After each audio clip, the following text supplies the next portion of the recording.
片开始之前，请先帮我点个赞啦！看完影片有喜欢可以帮我订阅、开小铃铛，才不会错过最新影片哦。还有，帮我动动手指，在留言处往左滑，热推一下我的影片吧。Hello， 大家好，我是双人徐，欢迎回到我的频道。9周最后2天，我们安排在熊本市区。这一集影片会比较长，前半部分帮大家汇整熊本市区必逛的景点与美食，后半段会分享逛街的攻略整理，大家可以多多使用章节功能跳选想看的内容哦。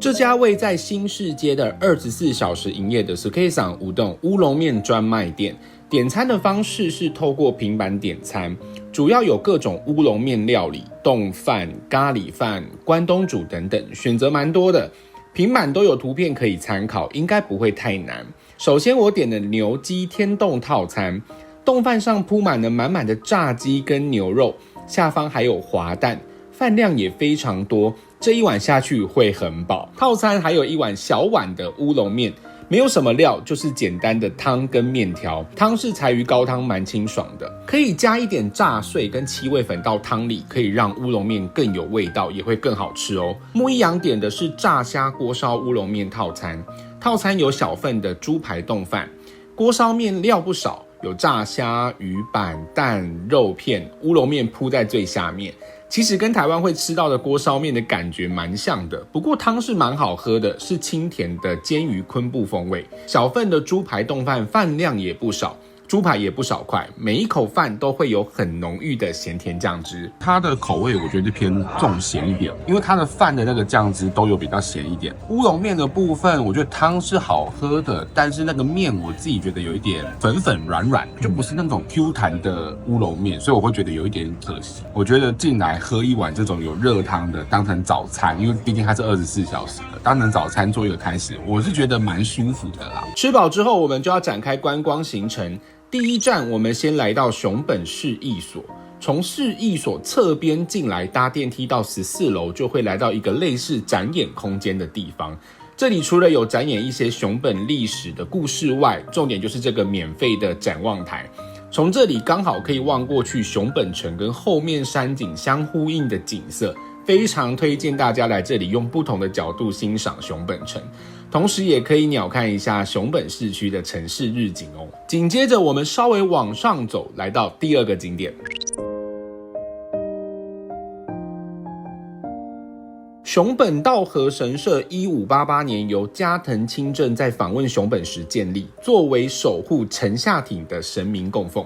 祭祀的白须大明神被认为是保佑商业繁荣跟家庭安全的神明，每年2月都会举办初五大祭，许多日本人都会前来祈求一年的丰收、全家平安跟事业成功。另外这里还有一个很有名的智慧之轮，传闻对考试合格、良缘跟健康等愿望特别有灵验，是熊本市很有名的能量景点，非常建议可以来绕一下，增加自己的好运。另外熊本稻荷神社也有非常可爱的狐狸御守，也是非常适合买来留作纪念。另外还有这个用韩文写着祝你好运的御守，整个设计超韩的，有够冲突的。稍微晃晃就慢慢往熊本城的方向移动咯。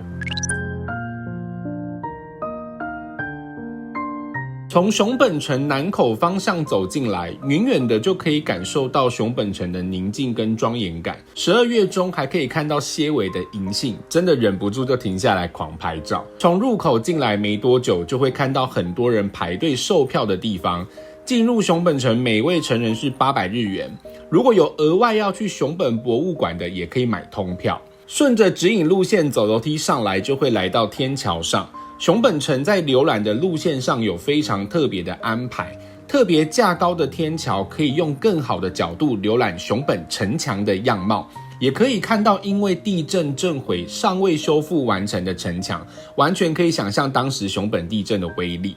继续顺着路线走，就会通过城墙，在里面还可以看到城墙内部的风貌，真的觉得日本修复工程非常厉害，很难想象这是曾遭受到严重地震毁损的熊本城。穿过城墙就会看到熊本城天守阁。熊本城是日本3大名城之一，在西元1608年就建立完成，距今已经有400多年的历史。2016年虽然因为熊本地震严重受损，但天守阁在2021年的3月就修复完成。虽然整个熊本城完全复原还有很长的路要走，但身为复兴的象征，熊本城正实实在在的稳步前行。稍微在广场拍个照，就继续往天守阁的方向前进。天守阁各楼层展示了从建造熊本城到现代的不同时代背景，也有熊本城的历史跟街道的影片、精密的模型。当然一定要登上的就是天守阁的顶层，从展望台眺望的风景十分壮观，可以好好浏览一下这个充满故事并且兼具历史跟现代力量结合的样貌。熊本城作为熊本必逛的景点实至名归。最后要离开之前，千万不要忘了跟这个小熊本城跟大熊本城来张合影留念哦。紧接着我们就顺向往英之马场的方向走，准备来吃东西啦。英之马场城彩苑是由20几间商店所组成，专卖熊本当地的特产美食与特色产品。在这里可以体验到熊本的传统文化，享受当地道地的美食。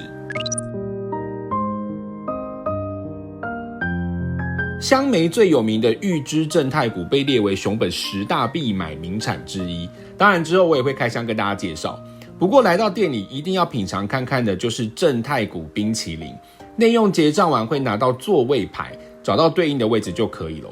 紧接着就凭券去兑换冰淇淋，把券交给工作人员才会开始制作。店员会在冰淇淋加入1颗的正太谷，再与冰淇淋整个搅碎变成正太谷冰淇淋。虽然冰淇淋小小一个不大，但光是用闻的就会有奶香跟很香的红豆味，挖一口可以看到微微的红豆碎在冰淇淋当中。是红豆牛奶冰淇淋耶，它是吃得到那个红豆的渣渣的感觉，所以它正太谷的那个其实就是红豆的东西。2个人 share 吃一个这个，我觉得还 OK。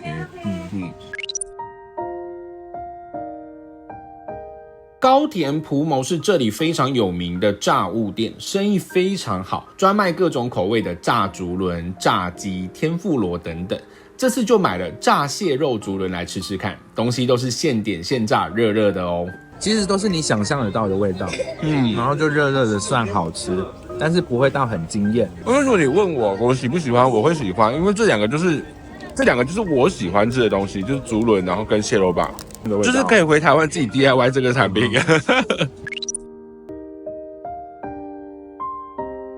煎奶屋被誉为熊本必吃的马肉料理店，在这里有出了非常特别的马肉可乐饼，肯定是要买一个来吃吃看的吧。它近闻有那个马肉的味道，没错哎。它的肉比较有嚼劲，或者是我咬到这块是有一点点筋的，就跟猪肉不太一样。它里面的吃起来感觉很像在吃肉包，对，绞肉的肉包内馅，然后外皮是酥炸的那种酥皮而已。我没有感受到跟其他可乐饼有什么差别。如果今天是来这个地方，这是当地美食要吃一下的话是 OK， 对，但我觉得还好，就可以分食啊。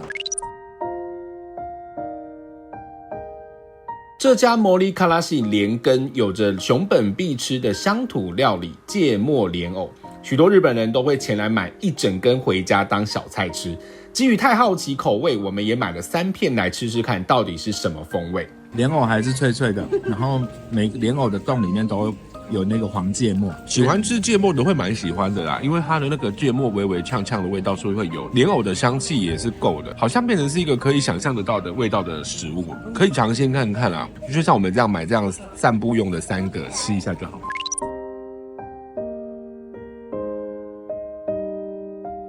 最后一间我们来吃天草海食，是专卖海胆可乐饼的店。对于我这种海胆爱好者，怎么能够错过这个？我就买了一个写说海胆很多的口味来吃吃看。感觉比较像在吃饭团，炸饭团。老实说，我还是没有吃到海胆的味道。它上面写说什么很多海胆，但是没有。基底是好吃的啦，基底是好吃的，但是如果你是想说因为海胆想要试试看，你会觉得可惜，因为真的没有什么海胆的味道。整体来说，我觉得英之马场已经是比较观光客化的地方，是可以来逛逛吃点小东西，但我觉得吃的东西不到非常好吃的程度，就不要抱太大的期待就好咯。紧接着我们就开车到熊本市区稍微外围一点的地方咯。一抵达高桥道和神社，映入眼帘的除了巨大的鸟居外，就是这个超巨大的灯笼。高桥道和神社是日本5大道和神社之一，这里供奉的是道和神，也就是掌管农业、商业跟财运，被日本誉为生意之神。每年2月也都会举办初五大祭，吸引大批的信众前来祈求生意兴隆。在这里的千本鸟居同样也是别具特色，因为不是一路绵延向上，反而是像一个绕圈的方式围绕在山上，相当特别。如果跟我一样对鸟居情有独钟的朋友，这里一定要来走走。另外，从高处往下看过去的风景，神社与周边的房子跟后面的山景组合而成，如果天气好，在日落时分应该也会超美。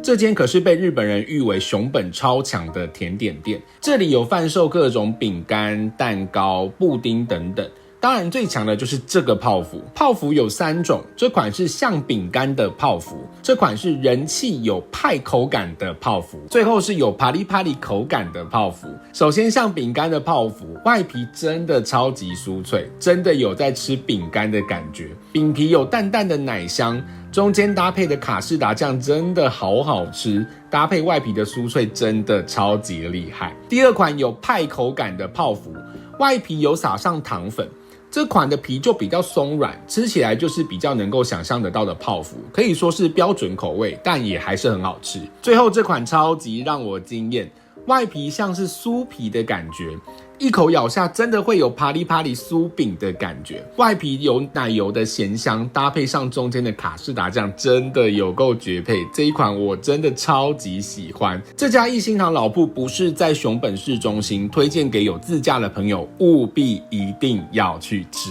接下来我们大约开10分钟的车程，来到我很期待的景点。位在鱼土市的长布田海床路，因为貌似动画电影《千与千寻》的海中小路而成名。这条小路本来是方便海苔工人工作而筑起的通道，涨潮时会完全没入海里，退潮时才能够见到全貌。它最特别的地方在于，涨潮时虽然看不到路面，但会看到路灯竖立在海面上，感觉非常不可思议。到了退潮的时候，海床路向海中心延伸，看不到尽头，引发无限的想象。虽然我们那天来的时候天气没有很好，没有夕阳，但不知道为何望过去这一片美景，还是觉得很值得。另外在这里也有振兴熊本观光的海贼王吉贝尔的雕像，刚好与后面的美景相呼应哦。最后我们在熊本新干线站还车，顺道来这一个肥厚Yokamon市场，在这里有美食街，也有许多特产店，可以说在这里是一站式买齐熊本名物的好地方。举凡想象得到了各大品牌的熊本名物，这里应该都可以看到，真的可以一次买好买满。我蛮推荐这家寻财馆，我们这次要买的熊本名物这里几乎都有卖，直接省去到处奔波买东西的时间。之后也会一一开箱跟大家分享哪些熊本伴手礼是一定要买的哦。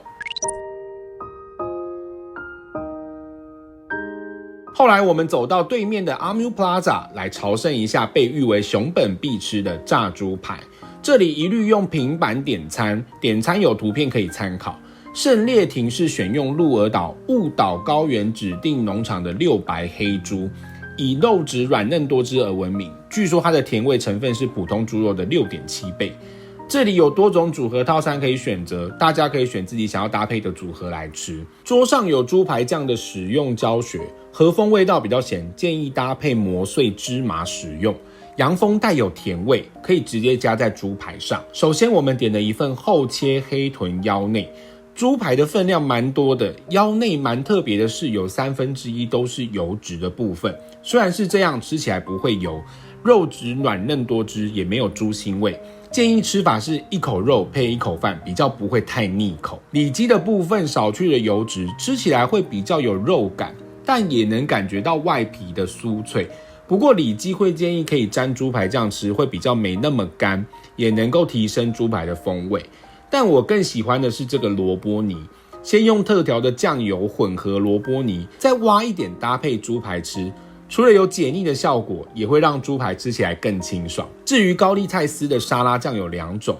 左边是柚子，右边是法式酱。法式酱会比较容易腻，无法吃太多。柚子酱我觉得带一点酸劲，但甜味比较高，这2款我都觉得还好，我后来都不沾酱吃。桌上的酱菜我们参考隔壁的日本人，他们都是直接加进饭吃，意外的很好吃，推荐给大家。另外这里的白饭、高丽菜丝、味噌汤都是可以透过平板免费续加的。整体来说我觉得是尚可的炸猪排，没有到非常惊艳，但也不会不好吃，有来的朋友还是可以吃吃看哦。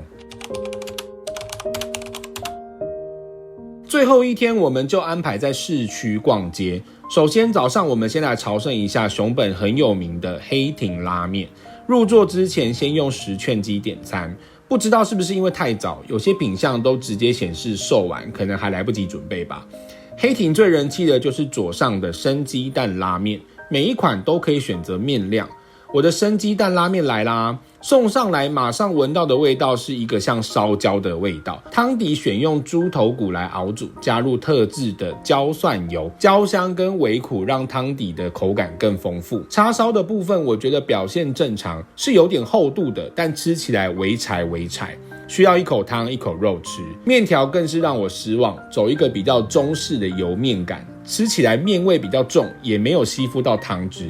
不过这一款最大的特色是把蛋液弄破，面条可以沾蛋液吃，这样吃的口感就比较特别一点。虽然说它的那一个椒蒜油是蛮有特色的，就是会有那种焦焦的香气，然后淡淡的蒜香，但是可能是因为我自己喜欢的是在更浓郁款的，所以我不觉得它有带给我很惊艳的感觉。我们点的那个蛋的那个版本算是他们蛮招牌蛮特色的那一个，对，生鸡蛋，觉得那个也很还好。面沾生鸡蛋有多了滑顺的口感，可是没有到很惊艳，没有惊艳的味道。汤的部分前面喝我觉得都还 OK， 是我喜欢，因为我本来就喜欢蒜，但是其实会越喝越腻，到后面我其实没有喝完，可以试一次，但是不会让你想要再回访的拉面，就是都很还好。如果要排队就不要吃了。对，没错。吃饱终于要开始逛街啦，玩到第5天终于要逛街了，好期待。这次特别帮大家整理了熊本市区的逛街地图。原则上熊本市区好逛的就2区，一区是熊本车站的 Amu Plaza，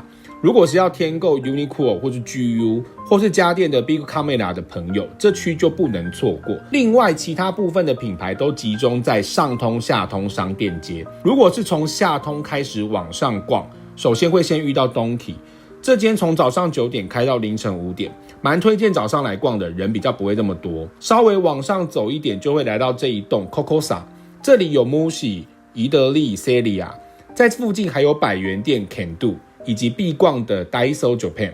这几间光是逛起来可能1个下午就不见了。继续往上通的方向走，过马路之前就会遇到这一栋 HAB， 这里有大创的子品牌 Standard Prada。 过马路来到上通这一栋 News， 就会有 Three Coins 跟 Alpen 运动品牌。